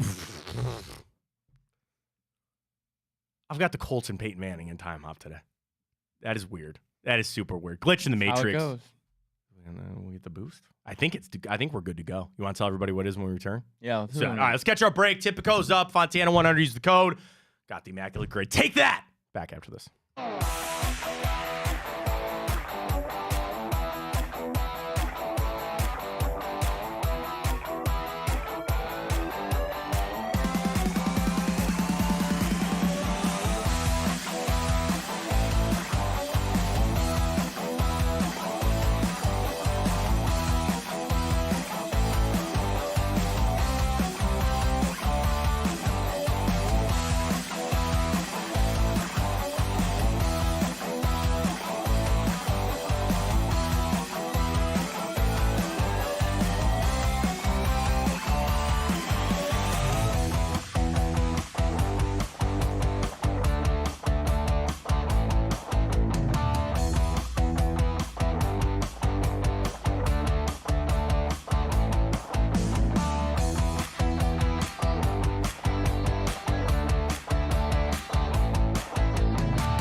Oh, living off the immaculate grid hype, man. We got it. You also did the right thing by unfollowing the Cleveland Cincy show, Yeah, or did the you see Big that Play gross Cincy, because thing they there? already Ugh. sent a tweet out there. Go, hey, we appreciate everybody's giving us a follow from Cleveland. Let us show you what fine dining looks like. And of course, it's Skyline Chili, which is just utter crap. They can go sponsor that show. We don't want it up here. Poop on a plate. It is what it is. We got pierogies and Polish boys. Much better than that. Jumping to time up, we'll tell you what happened this day on the 6th of March. Here we go. Including this day 1 year ago, Defensive Player of the Year odds. So again, we know Myles Garrett won it. TJ Watt was the favorite at 5-1. Micah Parsons was second at 6-1. If you'd have placed a bet 1 year ago today, Ryan, you would have gotten 9-1 odds. Nice. For Myles Garrett to win Defensive Player of the Year.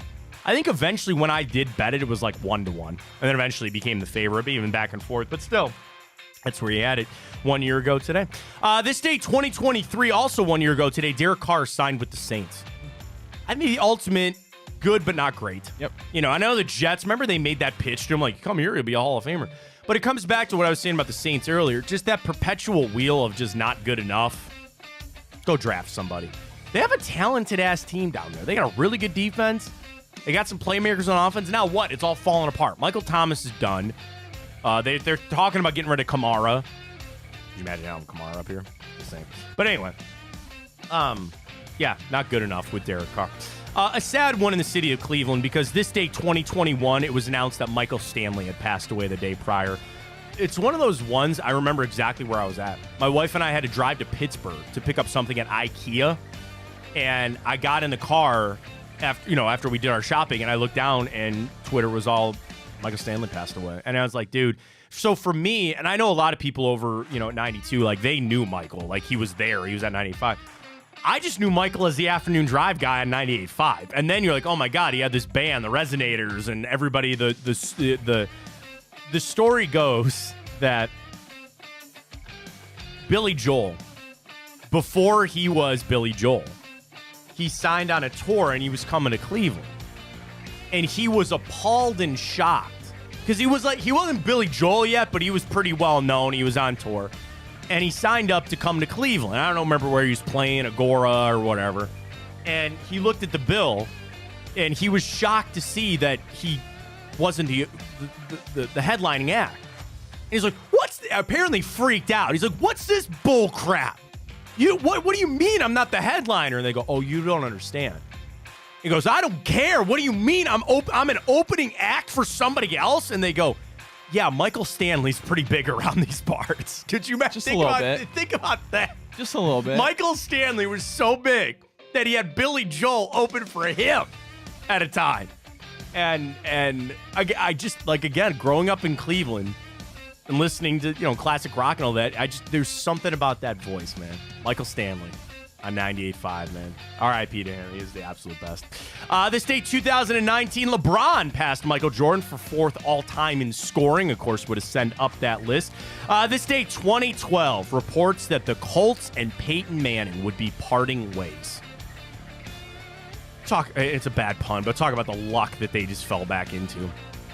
But ended that career so early. Did you ever read that article a couple of years ago about Andrew Luck? Like, they talk to him now, like, what's he doing and stuff? He's like, dude, I just go fishing. And he coaches, I think, like, yeah, high school or something. I think coach high school, spends time as a kid and goes fishing. Can you believe Colts fans were booing him at one point? I mean, it's when... Because the dude wanted to live past 50. But... yes, I'm not discrediting Andrew Luck because of all the injuries that he'd gone through, but bro, he was supposed to be it. And he was. Not like they made an AFC championship game. That was it. He was amazing. Right? I know he was, but they thought they were getting the next Peyton Manning. And they had reason to believe that. I mean, who knows? He would have been. That's what I'm saying. That's why they're upset, because he probably was going to be. And then Cry the me a injuries. river. I guess. I know. But yeah, you go from Manning to Luck and all that kind of stuff. But also, did they make that right move? I think Anthony's going to be very good. I do think Anthony Richardson's going to be pretty good. I do. But of all these top guys, just out of the last 3 years, like one of these guys is going to fail. I don't know who it is, but we'll see. I do have a fear that C.J. Stroud's going to be really good. I have a fear that Anthony Richardson's going to be pretty good. And of course, they're in the AFC. This day, 1981, Walter Cronkite signed off finally as the CBS Evening News anchor after decades of holding that down. This day, 1964, Cassius Clay officially changed his name to Muhammad Ali. Is it Cassius or Cassius? Cassius? Is it? I say don't Cassie. know. I think it is but Cassius Clay. Is he the most famous athlete of all time? Muhammad Ali. LeBron. Of all time? Of LeBron. any sport ever? LeBron. Really? Yeah. Huh. I would. Yeah. Because I think athletes would say Muhammad Ali. I mean, maybe. Yeah, I don't know the exact numbers. I think it's Muhammad. I'd have to. I think he like. I'm talking Muhammad Ali. I mean, but it would be different. Babe Ruth, Michael Jordan, LeBron. I mean, it's inflated today because of social media, so it's hard to compare guests. Like of all time, it might be Muhammad Ali. Well, you could have the same conversation, Michael Jackson, Taylor Swift. I would still say Michael Jackson. I wasn't really alive in the heyday, but That's true. There's a generational thing there, certainly. This day, 1924, they opened King Tut's coffin. So we did it a little while ago. They discovered it, but they actually opened it this day, 1924. The Brendan Fraser The Mummy is the best one of them all. The original one with Boris Karloff, not bad. Tom Cruise remake, ass. But the Brendan Fraser, Rachel Weisz Mummy still holds up to me. I still like that movie very much. On this day, 1834, Toronto was incorporated as a city. I've only been to Canada once. Had a fun time. I'll give you one guess where I went. Niagara Falls. You know I did. That's the American thing to do. It was fine. I enjoy it. Probably get to Toronto one day. Very happy birthday goes out to DJ Diesel. Shaq's birthday today. He'll be at He's doing something else, too. the Garden. Cavs. He's going Progressive Field. Jesus Christ. Oh, yeah, that, and then he's all over the place now doing his DJ stuff. Former outfielder for the Guardians, Leonis Martin, former Ohio State tight end Nick Vanette, Marcus Smart, Andrew Billings, Michelangelo, not the Teenage Mutant Ninja Turtle, the painter, Tyler the Creator, Harriet Tubman, David Gilmour of Pink Floyd, and this one goes out to Matt Lodi. And Matt passed away a few years ago, Cleveland sports reporter. I worked with Matt for years at the Ohio Media School. I miss Matt a lot. He was a really great person. Really enjoyed his job, really covered, and really unlocked, like he helped such a big generation of the next people of doing this job of Matt Lodi. So to him up in heaven, very happy birthday now. We miss you very much. All right, next up, movies and TV shows. Now, I will give you a hint. These are both on the same day, obviously, years apart. But Ryan, these movies are both in my top 15 movies of all time. Okay. Of my favorite movies of all time. Wow. So we start with the one I don't want you to miss. Came out this day, 1998. And if I just said The Dude. That would be The Big Lebowski. Thank you very much. Give me the ringer, chop, chop. So I used to always end my show now with Take It Easy. My prior stop, I would actually play the clip from The Big Lebowski where the stranger goes, "Take it easy, dude." And of course, he goes, "Of course, I know you will." And then he turns and he goes, "Well, the dude abides." God, I miss playing that. We can't play it here. We don't have the copyright stuff, but the dude abides. And he turns back and he goes, "I take solace in that." Stranger Donnie. Do you want to know some fun factoids about that movie? Sure. Number one, you never see the dude bowl. He's there. You see Walter Bowl, you see Donnie Bowl, you see Jesus Bowl. God, what a great character. I didn't see the remake because they made one of Jesus rolls, and I'm assuming it just sucked. I didn't watch it. But anyway, you never actually see the dude bowl. Then, for Donnie, he bowls a strike every time up until the last frame before they kill him, or before he dies. Spoiler alert on that. So those are little factoids. Also, every time the dude, you see him wearing a bowling shirt, it never actually has his own name on it. It's always somebody else. His name's Jeff Lebowski, and there's just other, names all through that and all that kind of stuff. So yes, The Big Lebowski, this day, 1998, watch it in honor. And then we go back to a movie, 1987, a buddy cop movie that spawned several sequels, including a recent television show. But came out in 1987. They just made a TV show. I don't think it went well, but I don't know. Didn't watch it. Starsky and Hutch? No, good guess, though. I don't want to lay it up for you here, but Riggs and Murtaugh. Oh, that sounds so familiar. Should. First, again, of the movie series, they all kind of hold up, but there's nothing like the first one. Gary Busey plays one of the bad guys. I almost qualified as a Christmas movie because it takes place during Christmas, a la Die Hard. This is another one, but it came out this day, 1987. Danny Glover and Mel Gibson. Oh, Lethal Weapon. Lethal Weapon is correct. I love Lethal Weapon. Again, the sequels are fine. I didn't watch the TV show. I will sit down and watch Lethal Weapon anytime it's on. I love that movie. I need to watch It's great. it. It is a good flick. It is a great flick with Lethal Weapon this day, 19. What a day. Big Lebowski and Lethal Weapon. Too much for us on this. All right, tonight for the Cavs, I don't want to spoil it because we got to get our boost still up. They're working through it because we're going to shoehorn Sam Merrill into this, so they got to wait for some of those odds to come up. So we'll get to that. Ryan, you want to get to the bracket? I saw you checking the update there. Let's get to it. Yeah, I got to update it, though. You got to update it? All right, do that quick. Ryan's going to get our update on our bracket coming up in just a minute. Tonight for the Cavs, I'm not really too concerned about a letdown type of game either. Like, I look at it for what you did last night, incredible. But are we signing up for what we did in Dallas, where then you fall to Chicago? This stretch has been so brutal. The back-to-backs, the travel. You had that emotional game last night. But I feel like, I want to say pretty confident about them getting a win tonight. And that's crazy because Mobley will be out. It'll be crazy because Mitchell will be out. Are we getting Max Strus back tonight? I don't know. And he sat out last night. You would think if the knee wasn't that bad, then they'd sit him out on the front end of the back-to-back. Maybe he'll play tonight. I'm keeping my eye on Max Strus. We should have thrown a little George Niang in there. Little George Niang make a 3 tonight. I like that. But we're going to get our boost coming up with Tipico using that code Fontana100 when you get signed up. Deposit and bet $25 on whatever you want, and you get $100 in bonus bets. The Imperfect Parlay is running. We also have all of our props coming up for the NCAA tournament. We got it all. I guess the bracket? I got something else to talk about if you want to do that. No, all right, here we go. Bracket, East Side Bars. Here we go. All right, well, it looks like Group 1 and Group 2 are finished, Matt. Rudy's Pub comes out of Group 1, and coming out of Group 2 is Spats. All right, so there you go. Groups 3 and 4 go tonight. Please remind the people of what we got. All righty, Group 3, led by Black Forest, Fairmount, Panini's Academy Tab. Oh, I was supposed to change Panini's, wasn't I, to that one? I forget what it is, though. Oh, man, hang on. I got to go back. Shoot. Anyway, Group 4, Parnell's, $18.99. Happy Moose, that was your submission, yes. I believe, Matt. Yes, and it was. Frank Antoni's. Yep. Hang on, I got to go back. Too many Cavs tweets from last night. Hang on. We did have to change out that one. You don't have to change it on the graphic. Just make sure you put it in. Yeah.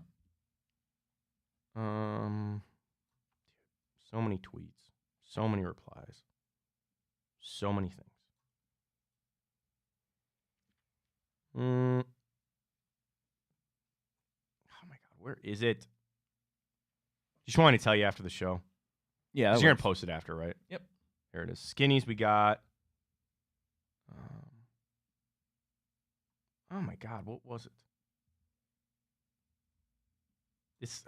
I hate this because now it's just literally gonna annoy me.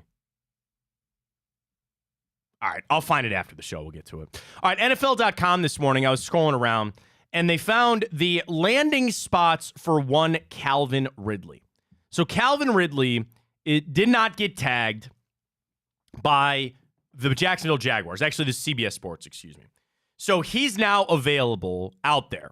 What I wouldn't give to get Calvin Ridley on this team.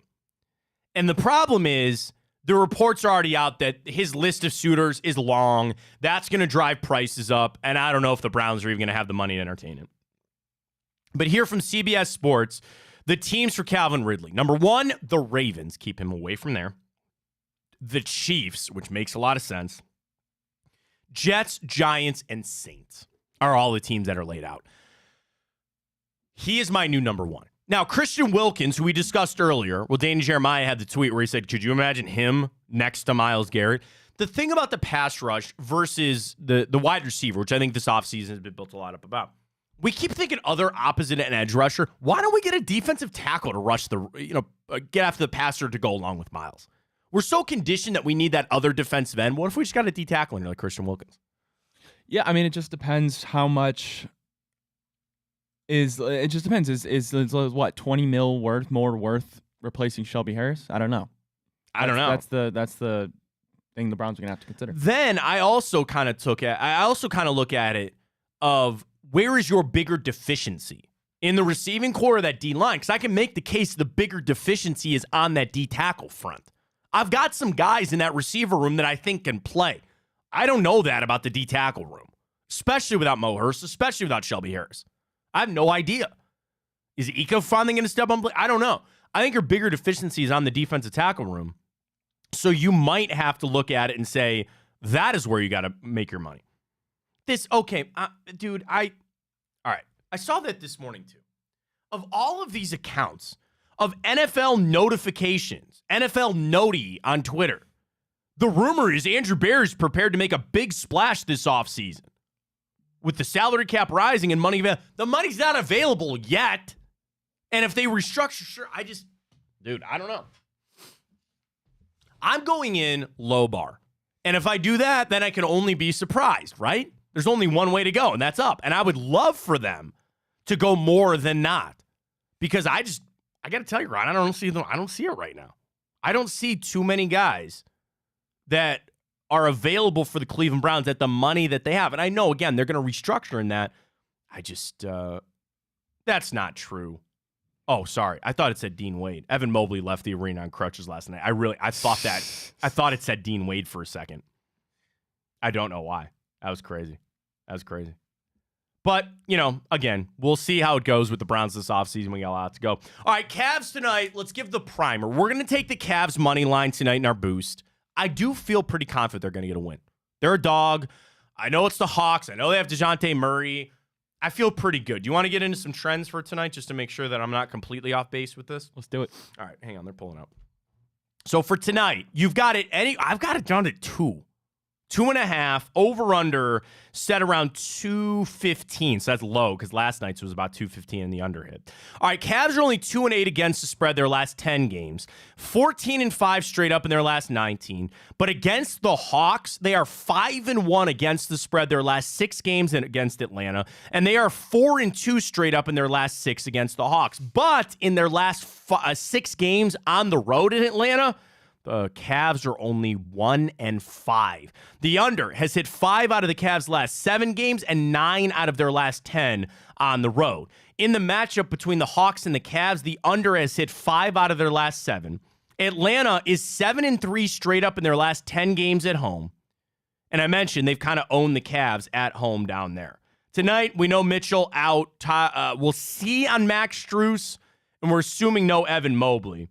For the Hawks, they're fine other than Trae Young, who's now indefinitely after. Did he have surgery on that finger? I don't know. I think he did. Hawks beat the Knicks 116-100 last night. So both teams are coming off a back-to-back. They beat the Knicks last night. Before that, they dropped back-to-back games to Brooklyn. I don't know, man. The Hawks have lost 5 out of their last 8 games. They're not a good team. I don't think so either. But they just beat the Knicks. Well, Knicks struggled, but of course they beat us. I'm looking at their recent scoring. They don't put up a lot, man. So they put 116 up last night. 2 games ago, 102, 97, 124, 109. What do you like? Well, we took money line. We'll take the Cavs money line tonight. And then I think we took over Jared Allen 10.5 rebounds. Or just to get 9.5. I think it's 10 or more. 10 or more. 10 or more on that. So Jared Allen's going to have to step up without Evan Mobley being out. I'm waiting to see if we'll get some Mobley news today. I doubt we will. But just to see how he woke up this morning, to see how he feels. I don't know. It'd be nice to get some sort of just positivity on that. But we'll have to see. All right, our bracket is going to go up at Matt Fontana Show. Follow us there. Drop us a follow. Vote on that. I got to find that other. We'll find it. Because did somebody reply or did they? I went through my inbox. Like my notifications.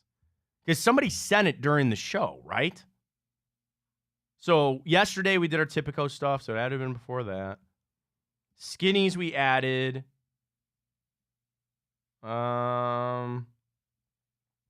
Parnell's, Rudy's, DePompe's.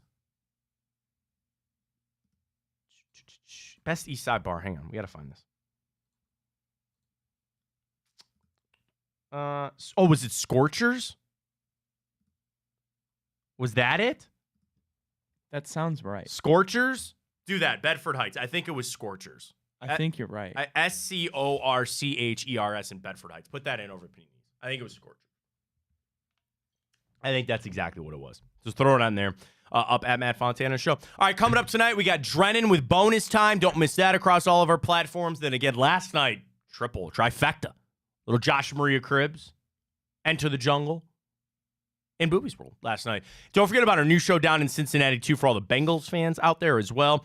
Big Play Sin Show. Big Play Cincinnati show is down there with the Bengalorian and Drew Garrison. We welcome them to the Big Play family, and we got you all covered. All right, we got plenty coming up this week as well. Get it done tonight. Cavs, got some more Browns. We are inching closer to free agency, too, which is going to be a lot of fun. So keep locked and loaded for that.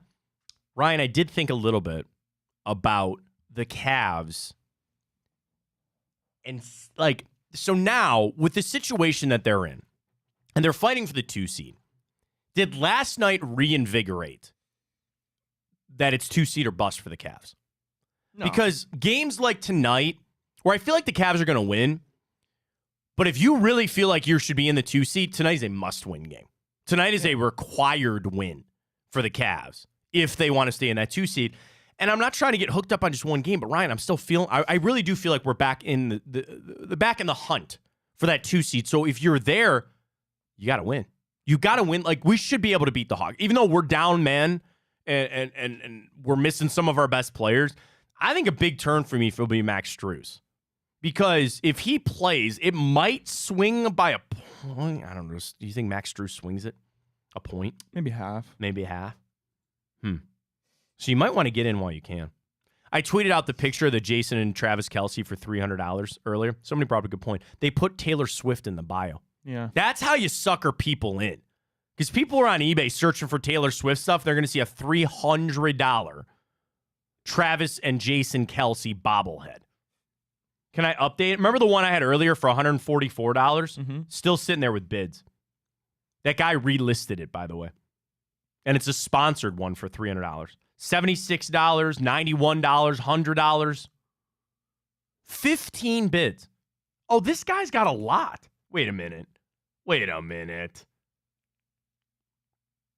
This guy, I don't want to, it could be a woman too, I don't know. This username on eBay has 5 different bobbleheads up there at various price points for your Travis and Jason Kelce bobblehead. Available inventory. Wait a minute. Over 330? You gotta be. There's one listed for $1,000, Ryan. You know what that is? They hope that somebody clicks on it and then accidentally clicks buy this. That'd be so messed up. $1,000. It has no bids on it. But $1,000 and then $10 for shipping. For $1,000 for a bobblehead. Good Lord. That's crazy. Well, I guess if you're looking for it, it's available. All right, great stuff today. We appreciate everybody joining us. Drennan tonight on the Big Play channel. Check it out there. We'll be back for a Thursday edition right here, 9 to 11 with Matt Fontana Show. For Ryan Tyler, I am Matt Fontana. As always, take it easy.